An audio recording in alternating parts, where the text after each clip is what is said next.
Торжественная церемония открытия нового мини-футбольного поля началась с гимна Республики Абхазия. Затем учащиеся школы, а также депутат парламента Астамур Джопо и директор Дранской школы разрезали красную ленту, дав символический старт работе нового спортивного объекта.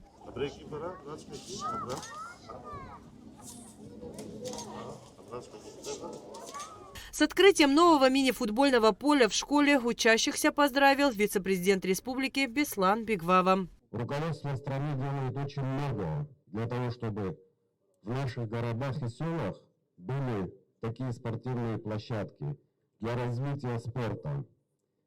Ведь спорт – это дисциплину формирует, характер человека, но и самое главное – образовывает дружбу на таких вот стадионах.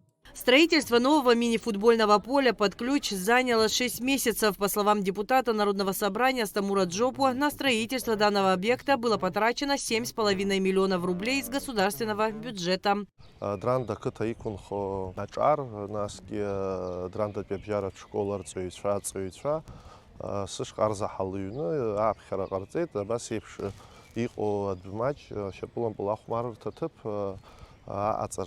ويرزحل نس يسمى نفسنا هنكارا خدارة رشقة كعاد زويد خير قصيت أتقل رحاويد نسيشش بويبشي يخا عطرة алршахет. Всех причастных к строительству и открытию нового спортивного объекта на территории Дранской средней школы поблагодарила директор школы Мзия Цвижба. Открытие новых мини-футбольных полей в школах традиционно становится большим праздником для учащихся. По такому случаю ученики подготовили концертную программу.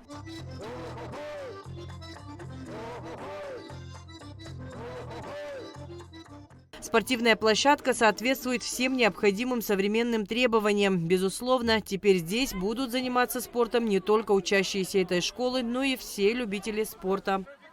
Очень тепло приняли, потому что в нашей школе появилось свое футбольное поле, и мы можем настали летние дни, и можно играть в футбол.